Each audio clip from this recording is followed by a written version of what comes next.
ഷാരോന്റെ അച്ഛൻ ജയരാജ്, അമ്മ പ്രിയ എന്നിവരാണ് നമുക്കൊപ്പം ചേരുന്നത്. വിധി വന്നിരിക്കുകയാണ്. തൃപ്തരാണോ?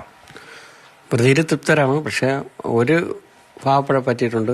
ഈ ഗ്രീഷ്മയുടെ അമ്മ അവരെയും കൂടെ ശിക്ഷിച്ച ഞങ്ങൾക്ക് തൃപ്തരാകുമായിരുന്നു.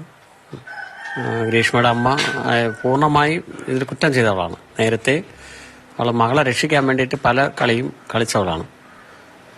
അതിൻ്റെ ഒരു വിഷമം ഉണ്ട്, മാനസികമായി തകർച്ചയുണ്ട് ഞങ്ങൾക്ക്.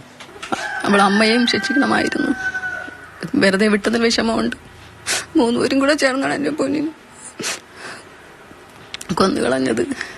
മുന്നോട്ടുള്ള തുടർ നടപടികൾ എന്തൊക്കെയാണ്? അടുത്ത നാളത്തെ കേസിന്റെ വിധി വരട്ടെ. അല്ല, ഈ കേസിനെ കുറിച്ച് ഈ ഗ്രീഷ്മയുടെ അമ്മയെ എങ്ങനെയാണ് സംഭവിച്ചതെന്ന് ഞങ്ങൾക്ക് അറിയില്ല. അത് ഞങ്ങൾ വ്യക്തമായി തിരക്കിയിട്ട് ഹൈക്കോടതിയിൽ പോകും, മുകളിലോട്ട് പോകും. എങ്ങനെ നാളെ ഇനിയിപ്പം ശിക്ഷ എന്താണെന്ന് നാളെ അറിയാം. നാളെ കാര്യം അറിയണം. ഇവക്ക് ഗ്രീഷ്മയുടെ അമ്മയ്ക്ക് എന്താണ് സംഭവിച്ചതെന്ന് കോടതിയിൽ നിന്ന് പേപ്പർ നമുക്ക് അറിഞ്ഞാലേ ഞങ്ങൾ അതിന്റെ കാര്യങ്ങൾ ചെയ്ത് മുന്നോട്ട് പോകും. ഞാൻ 2 വർഷം കൊണ്ടേ പറഞ്ഞിട്ടുള്ള ഒരു കാര്യമാണ്. ഒരമ്മയും ഒരു മകൾക്ക് വേണ്ടി ഇങ്ങനെ ഒരു പയ്യനെ കൊല്ലാൻ വേണ്ടി കൂട്ടു നിൽക്കില്ല. ഒരു ലോകത്ത് ഒരു സ്ത്രീകളും മക്കളുടെ കാമുകനെ കൊല്ലാൻ വേണ്ടിയിട്ട് അമ്മ കൂട്ടു നിൽക്കില്ല. അത് ഭക്തമായി ഇവർ നിന്നിട്ടുണ്ട്. ഗ്രീഷ്മയുടെ അമ്മ നാളെ കോടതിയിൽ നിന്ന് ശിക്ഷ എന്താണെന്ന് അറിയാൻ പറ്റും. അതിനുശേഷം ശിക്ഷയ്ക്ക് വേണ്ടി കാത്തിരിക്കണം. വളരെ പരമാവധി ശിക്ഷ കൊടുക്കണം. അവർക്ക് പറ്റുമെങ്കിൽ വധശിക്ഷ തന്നെ കൊടുക്കണമെന്നാണ്. എന്റെ പൊന്നു മോനെ, എനിക്കിനി കാണാനും പറ്റൂല, സംസാരിക്കാനും പറ്റൂല.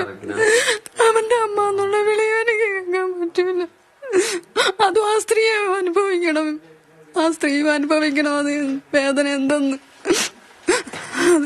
അതുകൊണ്ട് വധശിക്ഷ കൊടുക്കണം. പരമാവധി ശിക്ഷ അവർക്ക് കിട്ടണം എന്നുള്ളതാണ് അമ്മയും അച്ഛനും പറയുന്നത്. എന്തായാലും നാളെ ഈ അമ്മയെ വെറുതെ വിട്ടതുമായി ബന്ധപ്പെട്ട് നാളെ ശിക്ഷാവിധി എന്താണെന്ന് അറിഞ്ഞതിന് ശേഷം തുടർ നടപടികളായി മുന്നോട്ട് പോകാനാണ് ബന്ധുക്കളുടെയും മാതാപിതാക്കളുടെയും ഒക്കെ തീരുമാനം.